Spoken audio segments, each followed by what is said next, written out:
السلام علیکم ورحمۃ اللہ وبرکاتہ۔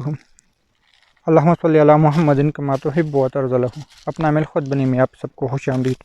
قاف والقرآن المجید ایک ایسا کائنات کا لفظ ہے کہ اس کی ماتح ایک ایسا موکل ہے جس کے دو انگلیوں کے درمیان پورا کہف، یعنی جو کہف اور بعض لوگ کو کاف کہتے اس کی پہاڑی ہیں، ان وہ اگر چاہیں تو اپنی انگلیوں کا روک دیتا ہے، بند کر دیتے ہیں، تو زلزلے کی پوری شامت آ جاتی ہے اور اللہ کے امر سے چلتے ہیں۔ اب ان کے ذمہ اور بھی بہت سارے کام ہیں، لیکن قاف والقرآن المجید میں عجائبات کی ایک پوری اسرار دنیا چھپی ہوئی ہے، وہ زمین کی ہو، آسمان کی ہو، پہاڑوں کی ہو، کسی بھی جگہ کی ہو۔ میں آج پہاڑوں کے درمیان آیا اور قاف والقرآن المجید کے بارے میں سوچتا رہا۔ ایک صاحب نے مجھے اس کے بارے میں سوال کیا کہ آپ اس پہ بتا دیں، اس کی تعداد بتا دیں، کیونکہ میں نے اس کی کچھ مشقیں کی ہیں۔ میں نے کس طرح مشقیں کی ہیں؟ میں نے ایک بہت بڑا کاف لکھا، کاف یعنی دو نقطے والا، ایک ہوتا ہے کاف، ایک ہے قاف، جو قاف والقرآن المجید، اور اس کے اوپر پورے ایک صورت ہے جس کا نام ہے سورہ قاف۔ دو نقطوں والا کاف کی میں بات کر رہا ہوں۔ تو اس کی میں نے جو مشق کی، قاف لکھا ایک کاغذ پہ اپنی پوائنٹر سے، بڑے موٹے پوائنٹر سے، اور اس کو دیکھتا رہا،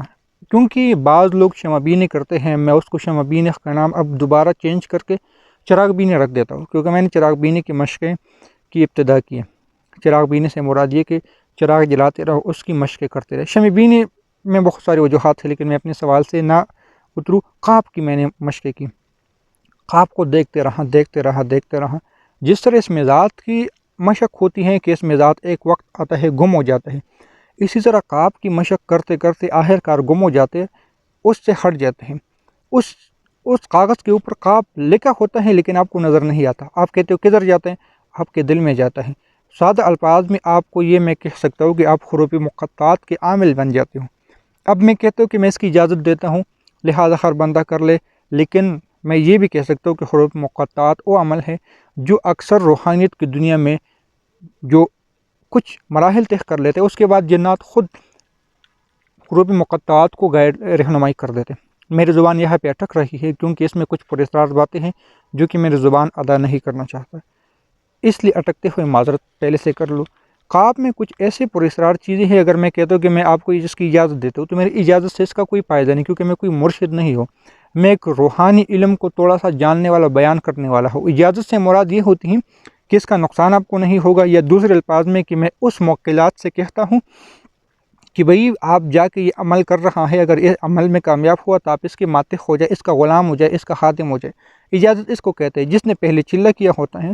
اور اس چلے کے بعد دوسرے کسی اپنے شاگرد کو، کسی بھی شخص کو کہتے ہیں کہ بھئی آپ جاؤ اپنے موکلات سے، اس موکل سے، کیونکہ ان کا تو پہلے سے دوستی ہوتی، آپس تعلقات ہوتے، ان کو پتہ ہوتا ہے کہ یہ قاف اور قرآن مجید کا موکل ہے، آپ جاؤ، آپ اس کی بھی ماتحتی کر لیا، اس کے اوپر بھی کسی کو نگران بنا دو۔ اس کے کچھ اور وجوہات بھی ہیں، یعنی مثال کے طور پہ قاف اور قرآن مجید تو ایک بہت بڑے موکل کا ہے، لیکن اس موکل کے ماتھے اور موکلات ہوتی ہیں، اور اس کے ماتھے پھر جنات ہوتی ہیں، تو ایک ان کا پورا فلسفہ ہوتا ہے۔ بعض دفعہ جس طرح بھی میں پہاڑوں میں ویڈیو بنا رہا ہوں، کچھ ویڈیو میں نے پہاڑوں میں بنائی، دل کرتا ہے پہاڑوں میں آیا، بعض دفعہ میں نے آنے جانا ہوتا ہے، اس پہاڑوں میں بیٹھ جائے، کیونکہ یہ جنات کا گھر ہوتا ہے۔ میں اس کو سادہ الفاظ میں یہ کہہ سکتا ہوں کہ جنات کا گھر ہے۔ تو اگر ہم یہاں پہ کر لے اور ہماری پڑھائی کی جو حصار ہوتی ہے، جو نور ہوتی ہیں، اس میں سے کوئی بھی لپٹ کر آ جائے، اس کی سادہ مثال یہ دے سکتا ہوں آپ لوگوں کو سمجھانے کے لیے۔ ہم مچھلی کی شکار کرنے چلے جاتے ہیں اور ہمارے پاس ہوتی ہے جال، اس جال میں جتنی مچھلیوں کی شکار ہو جائے وہ ہمارے قبضے میں آ جاتی ہیں۔ اسی طرح جنات کی بھی یا روحانی مخلوق کی بھی، لیکن میں اس بات کو نہیں آگے دہرانا چاہوں گا، بلکہ اس بات کو میں کاٹتے ہوئے میں یہ کہوں گا کہ ہم پہاڑوں میں اس نور کو زیادہ سے زیادہ تعداد میں حاصل کر سکتے۔ وہ کیوں؟ کیونکہ یہاں پہ ظلمت، گناہ، کبریائی، کسی کی بغض وغیرہ کینہ بہت کم ہوتا ہے۔ یہاں پہ صرف درخت، آسمان، پہاڑ، پتھر، اور یہ تمام کے تمام اللہ کا ذکر کرتے ہیں۔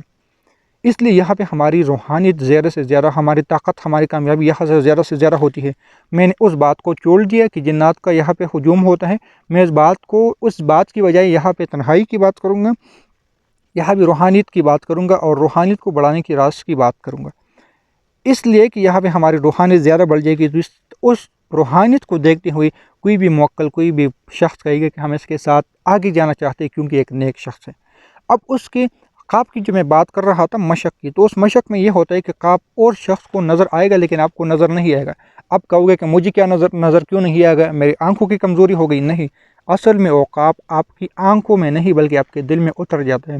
جس کی وجہ سے آپ کی خواب کی جو کمالات ہوتے ہیں آپ کو اندر سے آواز آنے لگتی ہیں، اندر سے ایک جستجو آنے لگتی ہے، اندر سے ایک کشمکش آنے لگتی ہے کہ بھئی اب میں خواب کا موکل ہوں یا موکلات کے خادم کسی نے مجھ سے یہ کی ہیں، اور اس سے آپ کیا کیا کام کر سکتے ہو تو یہ میں نہیں بتا سکتا۔ یعنی نہیں بتانے سے مراد کہ اس کا کوئی فائدہ نہیں ہے۔ جب انسان اپنے علم میں سے غرق ہو جاتے تو ان کو ہر چیز کا پتہ چل جاتے ہیں، کیونکہ اب میں کون سے عمل کروں گا یا میں کون سے دعوی کروں گا کہ میں نے اس کا بھی عامل ہو، اس کا بھی عامل ہو، اس کا بھی عامل ہو، لیکن اس چیز کی صرف ایک راز تک محدود آپ کو بتا سکتا ہوں کہ خود اس میں غرق ہو جائے۔ اس لیے میری کوشش ہوتی ہے کہ ایک عمل، اس پہ کامیابی، اس پہ زور، اس پہ توجہ، تاکہ وہ ایک عمل آپ کو اور اعمال میں چلا سکے۔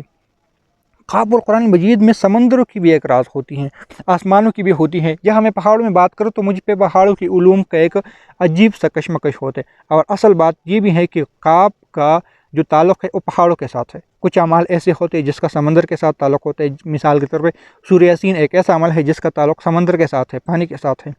اور اسی طرح حضرت خضر علیہ السلام کا تعلق زیادہ سے زیادہ سورہ اخلاص کے ساتھ ہے، تو ان کا تعلق پانی کے ساتھ ہے۔ کچھ چیزیں اس میں سے ہوتی ہیں، لیکن خواب اور قرآن مجید کے علوم جو میں بیان کر رہا ہوں اس کی پیچھے جو وجہ ہے کیونکہ خواب اور قرآن مجید خود پہاڑوں کا موکل ہے، یا موکل یا کہوں یا فرشتے کہوں یا ان کے ماتح، پہاڑوں کی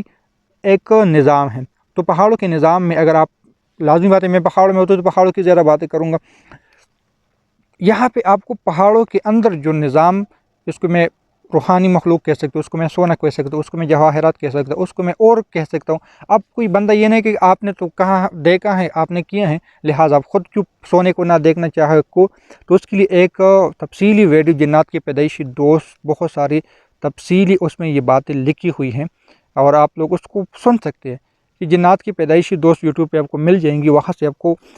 خزانے کون لوگ حاصل کر سکتے ہیں یا کس کے حصے میں ہوتا ہے یہ پورا فلسفہ ہے، لہٰذا میں اس کی طرف نہیں جا سکوں گا۔ لیکن خواب اور قرآن مجید جب آپ کے دل میں اتر جاتی ہے، اس کا مشق کر لیتے تو کائنات کے ایسے راز انسان پہ کھل جاتے جو پہاڑوں کے درمیان میں ہوتے، یا پہاڑوں کے اندر کی علوم آپ پہ کھل جائیں گے، پہاڑوں کے اندر آپ کیا کر سکتے وہ کھل جائیں گے، پہاڑوں کے راز، پہاڑوں کی رزق، پہاڑوں کے بارے میں آپ سب کچھ جان پا سکتے ہو۔ دوسرا، ان کا ساتھ ریال غیب کے ساتھ بہت بڑا تعلق ہے، کیونکہ یہ جس موکل کا ہے اس کا تعلق خود ریال غیب میں سے ہے، یعنی وہ موکل رجال الغیب میں بھی سے ہوتا ہے۔ یہاں پہ ایک اور بات بھی بتا دوں آپ لوگوں کے علم کے اضافے کے لیے کہ رجال الغیب میں سے جنات بھی ہوتے، انسان بھی ہوتے، موکلات بھی ہوتے، موکلات اور جو مقرر ہوتے ہیں، لیکن یہ تھوڑی سی ایک پیچیدہ بات ہو سکتی ہے، ایک اختلافی بات ہو سکتی ہے، سادہ الفاظ میں انسان اور جنات اس میں ہو سکتے ہیں، موکلات کی سمجھ ہر بندے کو آتی نہیں، لہٰذا انسان اور جن ان میں سے ہو سکتے ہیں رجال الغیب کی دنیا میں سے۔ ہر بندے کی ڈیوٹی ہوتی ہے، جنات کے لیے جنات، انسانوں کے لیے انسان، اور بعض دفعہ رجال الغیب دونوں پہ حکمرانی کر لیتے ہیں۔ تو خواب اور قرآن مجید کے بارے میں نے تھوڑی سی بات کی، اپنی بات کو میں نے ادھوری اس لیے چھوڑ لی کیونکہ ان میں سے پھر لازمی بات ہے اگر پہاڑوں والا شخص اس کو دیکھے گا تو اس کی گرفت میں جو بات آئے گی وہ جنات کو قید کرنے کی بات آئے گی، جس کو میں ہرگز نہیں پسند کروں گا کہ جنات کو کوئی قید کر لے، جنات کی دنیا پہ کوئی قبضہ کر لے۔ اور یہ بھی بہت ساری پیچیدہ مسئلے کہ جنات کب تابع ہوتا ہے، جنات کون تابع کر لیتے، ایک علیحدہ موضوع ہے، تو انشاءاللہ میں انہی پہاڑوں کے درمیان میں سے اس موضوع کو بھی چھیڑ لوں گا۔ ملتے ہیں نئی ویڈیو کے ساتھ۔ اگر اس موضوع پہ کسی کی بات ہے، ہاں اس کی تعداد کیا ہونی چاہیے، تو 1100 2100 کم از کم اس کی تعداد، ویسے اگر کہتے ہو کہ تسبیح کی حالت میں خواب اور قرآن مجید کو دیکھتے ہوئے کرنا چاہیے تو 2100 یا 1100 کی تعداد میں یا 11,000 کی تعداد میں اس کو کر سکتے ہو۔ اس عمل کو کرنے سے پہلے اگر کوئی پہاڑی نظام والے ہیں تو وہاں پہ پہلے آ کے خواب اور قرآن مجید کی ایک تسبیح پہلے پہاڑ کی روح کو ہدیہ کر لے، یعنی پہاڑ کی موجودہ مخلوق کو ہدیہ کر لے، پہاڑ میں جتنے بھی لوگ ہیں ان کے ہدیہ کر لے، آپ جس پہاڑ میں کرتے ہو، تاکہ آپ پہ ایک حصار آ جائے اور آپ کے ساتھ کوئی ان کا